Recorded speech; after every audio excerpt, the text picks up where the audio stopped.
very good day to you. Welcome to Herman Manyora's channel. My name is Jadiel. Kabiro. Glad that you've joined us for today's political conversation. Just as always, making sure that you get to understand what's happening within the political realm in this country as we approach the 2022 presidential elections. My name is Jadiel Kabiro here with Herman Manyora. Sir, how are you doing today? Oh, Manyora is doing well. Manyora, I usually like it when you speak in third person. It seems like you have Yes, something that is yes. coming. But I have to tell you something. From the video we did, you made a reference to American politics that Yes, yes. people got offended. Let me read one from Wycliffe. He said, Manyora From who? retract... Wycliffe. Wycliffe. Okay. He said, Manyora retracts statement, Trump is people's president and Biden post-office. You clearly don't understand American politics, culture, and your ignorance is misleading people. I'm listening from USA, and I was clearly disappointed by this reference or analogy. I don't know if you remember what you said. You said that Trump won elections, but Biden, Zaken is a poster. I can understand disappointment. In the year 2016, I had a morning class at the University of Nairobi. And as usual, when you have a class at 8, I think things have become a little better now. Traffic. So you'd be forced to leave home very early. So I woke up early. And when I switched on my TV, MSNBC is what I used to watch most. And then Fox News. MSNBC were pro-Hillary. The disappointment I saw when I looked at the figures, Trump looked like he was winning. So I prepared and I went to university, where I got to university before 7. So I got to our club for a cup of tea. Nobody was talking. That morning, even my class, I almost cancelled it. Even my students everybody in Nairobi was like, so I understand the disappointment. People wanted Hillary Clinton to win. So I can also understand how happy people were when Biden was declared president. It does not, however, remove the fact that Americans went to vote, I think on 3rd of November or something like that. And of all the votes cast, Trump swept almost everything and garnered over 70 million plus who could do votes. Then what happens? Mailing. Votes begin to come in through the post office. 10 million, 20, 30, 40. It had never happened like that. So, if you ask yourself, who are the people who elected Biden? There are people who came through the post office. But Democrats are not. And I say these things not because of anything. I'm not an American and I don't care about Americans. But I'm saying because I can see us also going to technology. These are lessons we must learn. This system was a simple system designed to help Americans on foreign mission, in the embassy in Nairobi here, military. Just a handful of people who wouldn't affect an election in any way, except that it gives people the feeling they are participating in the election of their country.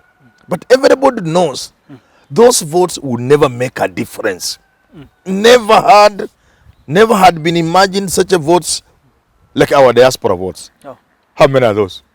We are just making people feel good that they are Kenyans and that they can vote. But we know those diaspora votes cannot make a difference. How if today, I want that Wycliffe man to understand, supposing in the next election, Chebukati was able to allow Americans, Kenyan diaspora in America, to register in places other than those 2 or 3 designated. And we are in America, Canada, South Africa, and East Africa. I don't think we are in the UK. Supposing all of a sudden all these people accessed Kenyan voter cards, all of them, and were able to vote from MCA to president. Now, we should be prepared because that can distort an election. All I'm saying, therefore, is that the post office was used in a way nobody had imagined before. And Americans now must be careful. If they want to continue using the post office to decide the president, they must recalibrate it. So you're not retracting your statement? No, how? It is obvious. Trump won the election. But votes came from the post office later, and Trump and Biden won. So I not dwell on that. Mutu ya watu, Trump. Mtu ya posta. But I have to tell you, remember there was COVID and people are not going to vote. People had to vote through mail. And that's why so many votes from Democrats were coming through mail. So he still won. But the system was prone to abuse. And the evidence was there. Let's come back to Kenya. Let's come to Kenya. Mwangi wa Iria is saying he's going to run. He's not stopping anytime soon. And he's going to become the president of this country. Brags of over 10 million votes from Mount Kenya coming towards his side, saying that he only needs 3 million from other regions in the country. We wish him the best. Would he be the third horse? We wish him the best. Would he be the third horse? He may even be the first horse. Yes, we wish him the best. We wish every Kenyan who is running the best. Let me ask you this. You've always said that if Mount Kenya comes up with someone serious, someone like Mwangi wa Iria, you've quoted him several times, yes, that they can give Raila and Ruto a run for their money. Would Mwangi wa Iria become someone that can win the elections? You know, it's not just a name Mwangi wa Iria. There was Jimmy Wanjigi. There's Muturi. It's not just a name. Of course, a name is good. But it's how do you stir the mountain? You must have the capacity to stir the mountain. And if you touch the mountain, and you touch the hearts of the people of the mountain, and you're a Mwangi wa Iria, you can even be president. Or you'll cause a runoff.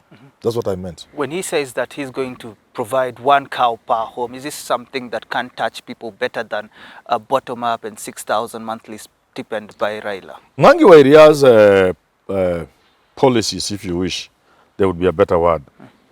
What Mwangi wa Iria has done in Murang'a has resonated with the people. Nobody benefits from the cow more than the people of Murang'a. He has empowered the people through a number of projects, avocado, French beans, name it. But flagship is the cow. Yeah. And intention has been every home must have a cow. I'm not so sure that he has succeeded within Murang'a. But even if he hasn't succeeded, he must have done substantive amount of work in that direction. If he was able to reproduce the same across the counties of Central, that can be a dangerous card. But you see the problem with the politics. There is something, it's not always the hardware. There's some aspect of software required. You know? Yeah. So that even if you try to do what Gaddafi did and put up a bangle for every Kenyan and gave them 100,000 per month if you are not working, Gaddafi did more than that. More than that. They still may not vote for you. People have done wonders in constituency and they're shown the door. So the cow may be a very good animal. Certainly it gives very good milk. But I'm not so sure it is sufficient to turn the people into your followers. You must play the politics. It's software. You've always said politics first, yes, politics second. The politics. So if he is able to cement the cow, around the cow there must be politics. It can work for him. Okay, I was reading, I think, People's Daily in the morning, and they were saying that he was going to announce his support for Ruto, and then he was pinched a little bit. And so he went to the press conference and said that he's going to not support William Ruto. If he made such a move, Mwangi wa Iria himself with his Usawa kwa Wote party, would that impact Ruto's campaigning positively? Well, it will help Ruto a bit. Although I know people like Mwangi wa Iria may not be very comfortable working with Ruto, unless Ruto named them running mate. That one they'll go for. But just to work with him as nobody there, just another ex-governor, I don't think Mwangi wa Iria will do that. So if he comes to the camp, he might cause some trouble. If it is crossing to a camp, it's more like Azimio. He may join Uhuru more than...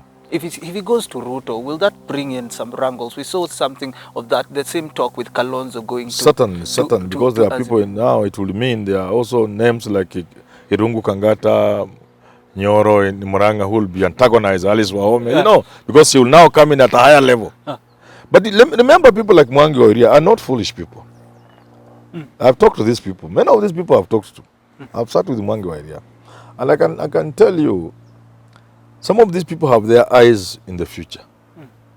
They know a Kikuyu disappointment in the event Ruto wins. A Kikuyu disappointment? There will be a serious disappointment.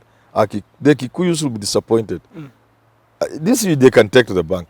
Why would they be disappointed? I know enough about Kenyan politics. So, people like Mwangi wa Iria will be timing. If Ruto is winning, let the disappointment come, and the 2027 no Kikuyu will want to see William Ruto anywhere near them. Secondly, he also knows if Raila Odinga becomes president, there will be a vacuum. by 2027. You see? And the Kikuyu will be strategically going for that seat. Because many Kikuyus are going to vote for Raila, not because they love Raila. Not because they are listening to Huru. There are those who will vote for Raila because they can see it's the closest route to power. If you give Ruto at least 10 years. Raila, it has been stated, and if you look at his age also, he's certainly one term. We are all human beings. Eh? I doubt that Raila will want to go to State House, second term, looking frail and old. I would even advise him against it. He has a role to play like Mandela. 5 years, you look at what you are fighting for, it is going on, you go home. So people like Manyora will be knowing the Kikuyus who are waiting for 2027. The time has come. And he will be hoping he will be better than the man who will have deputized Raila. Let's say they had given Peter Kenneth. He knows he can take on Peter Kenneth. Because the time has come now for the Kikuyus to get back to power. The option on the table is Peter Kenneth. He can beat him. So I don't think it will serve him if he joined Ruto. So it's about waiting. He can either go for it knowing very well he's going to get nothing, but or join Azimio. Whichever one of those, to me, for Manyora will be a more strategic move. Is this the right time for all these horses that want to become probably horses in the future to vie for elections so that they get the popularity they need for 2027, let's say? Sometimes it works like that, even at constituents level, MCA, what? Sometimes you test the waters. Because in politics, name recognition is important. Actually, it is 60% of everything. Name recognition. When you go to run somewhere where you come from, some 10 years from now, you realize there's a man who stood, I've forgotten his name. So his father called him and told him, my son, I think my daughter, it was a lady, if you go to the market, the nearest market where people walk from home, does the madman there know you? In that market? No. Does anybody know you in that market? No. Please don't stand. So name recognition. Therefore, for that reason, many people test the waters. First time, second time, then now they are known. So will this be something that will be looked at when it comes to nominations in the parties, looking at the names first before everything else? Parties also look at people. You come with a lot of fire. You convince them you are very popular. But they know first-timers have a problem. First-timers, there are common mistakes everybody makes when they are playing in the game for the first time. Whether it is football, whether it is politics, they are always first-timer mistakes. Even on campus, fresher mistakes, they are always there. After 9th of August, when you look back, you will see the mistakes Ruto would have made that cost him the presidency. They are always there. And he will not repeat those mistakes in 2013. And in 2027. 2027. Yeah. Deputy President William Ruto has said that he will not run again if he does not perform in his first 5 years of presidency once people vote for him. When it comes to these 5 one-term kind of presidency, Raila Odinga is also going for the same. People think it's going to work for him. Is this what will entice people to vote for someone who they think will become revolutionary in nature in the first 5 years? I don't think so. And even saying if I don't perform, how would you set the marking scheme, you set the exam, prepare the marking scheme, mark yourself. She will just say you have performed. Politicians are, and that won't even, these things don't bother people. People don't even bother about them. People are looking at the politics. But when you look at the politics and the tribe, when Raila's period, people think of Raila as a Mandela kind of presidency. If he takes charge, 5 years, doing something great. Isn't this what Ruto also want people to perceive him to be? You know, there are challenges for both Raila and Ruto. You can say you'll do this, but are you willing to break from the past? The kind of courage required to change this country, and the kind of people you run against and institutions you run against, it's not an easy job. To change this country requires some courage none of these people has. Raila Odinga, William Ruto, none of them have the courage? Them has. The courage you require to change this country, you cannot have them. It's difficult. It requires a Manyora perhaps. Manyora Only me, I have the courage. And you've said that severally, Yes, yes. although sometimes you have your misses. Until we do have these conversations again, thank you so much. Nairobi Review is our website. Have you checked it out? We have so many articles over there, so many good articles, I must say. If you haven't checked nairobireview.africa, please go ahead and do that. If you have an opinion that you'd like to be written on Nairobi Review, it's nairobireviewlimited@gmail.com. Please write your opinion and we'll be able to give that to you. And if you have videos that you'd like to share on political analysis between the two horses right now, Raila Odinga and William Ruto, please go ahead and share that with us. Herman Manyora 22@gmail.com. That's And your people email. say they also want it on WhatsApp. It's On okay. WhatsApp. Yeah, On you can send it WhatsApp. on WhatsApp. The number is right down below. You can share your video with us. Until we do have these conversations again, have yourself a lovely rest of your day. My name is Jadiel Kabiro here with Herman Manyora.